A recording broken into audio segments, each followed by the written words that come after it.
नव्या अपने पापा से मिलने जरूर आई थी, पर उसे ये एहसास हो गया था कि अब उसे इस परिवार से दूर ही रहना चाहिए। ऋषि ने नव्या से उस रात के बारे में बात करनी शुरू कर दी। ये उसी का बच्चा है ना जो एयरपोर्ट पर आया था, या किसी और का? तुम्हें क्या फर्क पड़ता है अब इस बात से? तुम्हें पता भी है कि उस रात मेरे साथ क्या हुआ था? तुम्हें पता भी है कि मुझे किसने फंसाया था?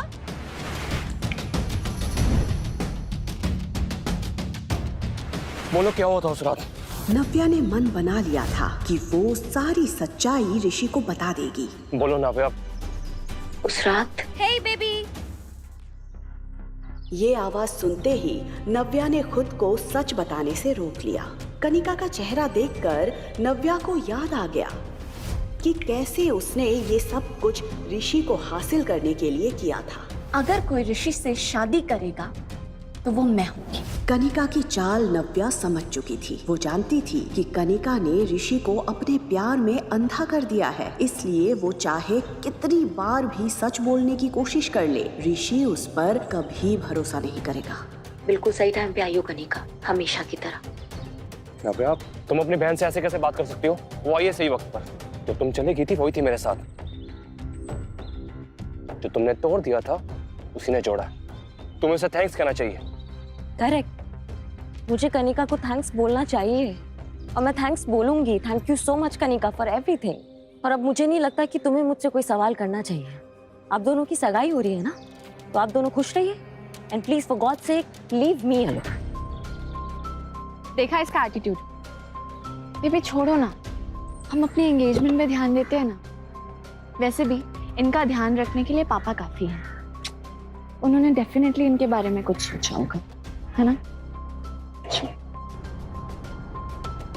इस नाजायज औलाद को तुम्हारी मेरे पास लाने की हिम्मत कैसे हुई? जो मेरा ग्रैंडसन नहीं है और ना ही कभी हो सकता है। सगाई में केवल तुम वेलकम हो, ये बच्चा उस इवेंट में नहीं आ सकता।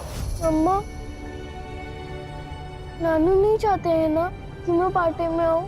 मेरा बच्चा। उसकी उम्र भले ही कम थी, लेकिन उसे ये तो समझ आ ही गया था कि उसे यहाँ पर दादी के अलावा और कोई भी पसंद नहीं कर रहा था।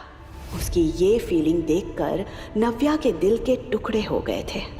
क्या कभी ऐसा हुआ है कि मम्मा अपने बच्चे के बिना किसी पार्टी में गई हो?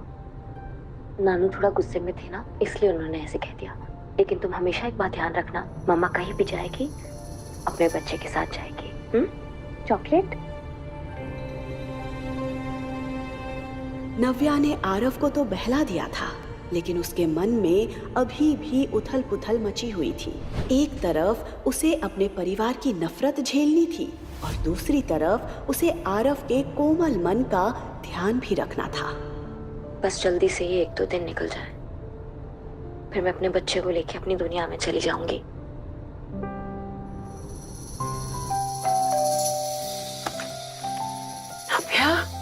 नव्या आरव को लेकर अपने दादी के घर पहुंची। दादी ने नव्या और आरव को ढेर सारा प्यार दिया, जो वो अपने पापा से एक्सपेक्ट कर रही थी।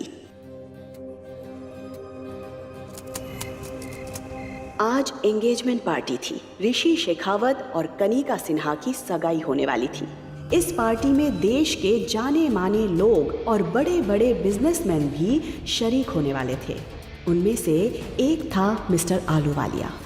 उनकी उम्र 45 साल की थी, इसीलिए बिजनेस में उनके इतने सालों के एक्सपीरियंस से हर कोई प्रभावित था। शेखर अंकल, आपने मुझे बुलाया? यस, अंदर आओ। और क्या अंकल अंकल लगा रखा है? कॉल मी डैड बेटा। ऋषि, आज का दिन मेरे लिए बहुत इंपॉर्टेंट है। ये शादी एक शादी नहीं, बल्कि हमारे फैमिली बिजनेस को मजबूत करने का तरीका भी है। आज मैं तुम्हें अपनी सबसे प्रीशियस डॉटर देने जा रहा हूँ। आई होप कि तुम उसका अच्छे से ख्याल रखोगे। आप बेफिक्र रहिए डैड, मैं कनिका का अच्छे से ख्याल रखूंगा। आज पार्टी में कुछ खास गेस्ट आने वाले हैं। मिस्टर आलूवालिया, उनसे मिलने कई लोग आएंगे। बड़ी मुश्किल से वो यहाँ आने के लिए राजी हुए हैं। और तुम तो जानते हो कि उनसे रिश्ता बनाने के लिए लोग बस एक मौका ढूंढते हैं, और आज की पार्टी में उन्हें ये मौका मिल जाएगा। ध्यान रहे, उन्हें किसी भी तरह की कोई दिक्कत नहीं होनी चाहिए। Sure dad. आज पार्टी में नव्या भी आने वाली है। आपको लगता है वो आएगी? आएगी, जरूर आएगी। मैंने उसे बुलाया है। वो मेरी बात टाल नहीं सकती। इनफैक्ट मेरे एक फोन कॉल पे वो भागते हुए चंडीगढ़ आ गई। वो पार्टी में जरूर आएगी, आई नो। आज में कोई प्रॉब्लम ना क्रिएट करे। कनिका आज खुशी से फूली नहीं समा रही थी। उफ, सच ए ड्रीमी एंट्री। आई विश मेरे लिए भी कोई ऐसा ही अमीर राजकुमार आता। ऐसा राजकुमार पाने के लिए ना बड़ा चालाक बनना पड़ता है। क्या मतलब? अरे तुझे नहीं पता, ये राजकुमार इसकी बड़ी बहन का फियांसे था। इसने अपनी बहन को घर से भगाया और अब उसी के फियांसे से शादी कर रही है। अरे हाँ, सालों हो गए नव्या को देखे हुए। इस सिन्हा परिवार ने ना जाने कहाँ गायब कर दिया उसे। अरे मैंने तो सुना था 6 साल पहले नव्या और ऋषि की शादी होने वाली थी, फिर अचानक क्या हो गया? कहाँ चली गई? ये शिखा ने भी तो वैसा ही किया था। शादीशुदा मिस्टर सिन्हा को उनकी वाइफ से दूर करके खुद उनसे शादी कर ली थी। क्या पता इसकी बेटी कनिका ने भी बेचारी नव्या के साथ वैसा ही कुछ किया हो। आज अगर वो होती, इस कनिका की तरफ कोई देखता भी नहीं। उसकी पर्सनैलिटी के आगे कनिका कभी दिखाई नहीं दी, इसीलिए तो जलती है कनिका अपनी बड़ी बहन से। नव्या का तो और ही कुछ अलग है। मेहमानों के बीच कनिका और नव्या को लेकर कंपैरिजन की बातें हो रही थी। अरे मिस्टर सिन्हा, आपकी बड़ी बेटी दिखाई नहीं दे रही, कहाँ है वो? जहां तक मुझे याद है, ये ऋषि शेखावत वही है ना जिसके साथ आपकी बड़ी बेटी की शादी होने वाली थी? ये बात जोर से उठते ही सन्नाटा छा गया था। मेहमानों के बीच हो रही बातों से शेखर का खून खौल रहा था कि तभी नव्या के आते ही सिन्हा परिवार के होश उड़ जाते हैं। शेखर के बार बार मना करने के बाद भी नव्या आरव को एंगेजमेंट पार्टी में लेकर आई थी। शेखर तिलमिलाकर नव्या की ओर जाता है। तुम यहाँ इस लड़के के साथ क्या कर रही हो? तुम जानबूझ के अपनी बहन की सगाई खराब करना ही हो ना? इस लड़के का नाम आरव है पापा, और आरव मेरा बेटा है। और वैसे भी पापा, आपने मुझे बैंगलोर से सगाई अटेंड करने के लिए बुलाया ना, सो आई एम हियर। नव्या, मैंने तुमसे कहा था ये लड़का तुम्हारे साथ नहीं आ सकता। इसे अभी के अभी यहाँ से भेजो, वरना मैं इसका हाथ पकड़ के यहाँ से बाहर निकाल दूंगा। मेरे बेटे को कोई छू भी नहीं सकता है, और अगर आप नहीं चाहते कि हम यहाँ रहे तो मैं खुद यहाँ से चली जाती हूँ। दीदी, दीदी स्टॉप। दीदी तुम भी ना, तुम्हें तो पता है डैड गुस्से में 2-4 शब्द ज्यादा भी कह दिया तो तुम क्या सच में चली जाओगी? हाँ, वो क्या है ना दीदी, तुम्हें देख करके 6 साल पहले जो कुछ भी हुआ वो सब याद आ जाता है डैड को। ये सब कुछ कनिका ने किया है, कनिका ने मुझे फंसाया। चुप! एकदम चुप! अब एक शब्द और नहीं।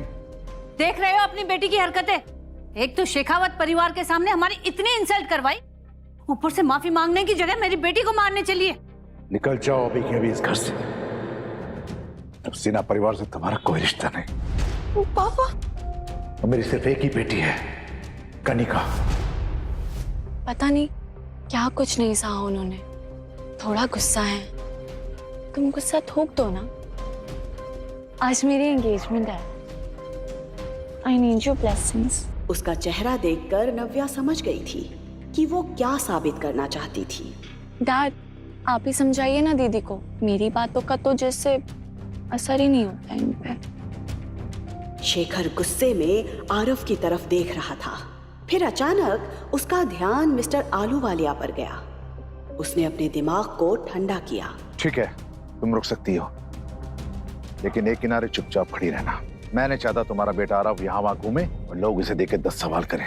क्या नव्या मान लेगी शेखर की बात? क्या चल रहा था शेखर के दिमाग में? क्या मिस्टर आलूवालिया के साथ मिलकर कोई और साजिश रचने वाला है शेखर नव्या के खिलाफ? मिस्टर आलूवालिया, ये मेरी बेटी नव्या है। अगर आप हाँ गए तो मैं अभी रिश्ता पक्का कर दूं। मिस्टर आलूवालिया, मुझे नहीं पता पापा ने आपसे क्या बात की है, but let me tell you one thing, मुझे आपसे शादी नहीं करनी है। अगर आपको ऐसा लग रहा है कि मैं एक सिंगल मदर हूँ या आरव मेरी वीकनेस है इसलिए मैं आपसे शादी कर लूंगी, तो आप बिल्कुल गलत सोच रहे हैं। आरव मेरी वीकनेस नहीं है, वो मेरी स्ट्रेंथ है, और उसकी परवरिश करने के लिए मुझे किसी की जरूरत नहीं है।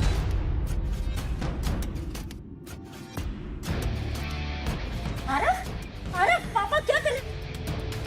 शादी तो तुम्हें मुझसे ही करनी पड़ेगी। तुम्हारे पापा मिस्टर सिन्हा ने मेरे साथ एक बिजनेस डील की और मुझे नहीं लगता कि मिस्टर सिन्हा वो बिजनेस डील कैंसिल करेंगे।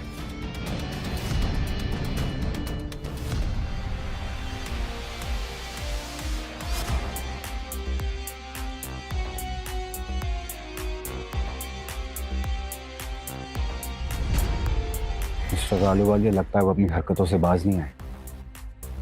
अविनाश आहूजा को जोर जबरदस्ती बिल्कुल पसंद नहीं।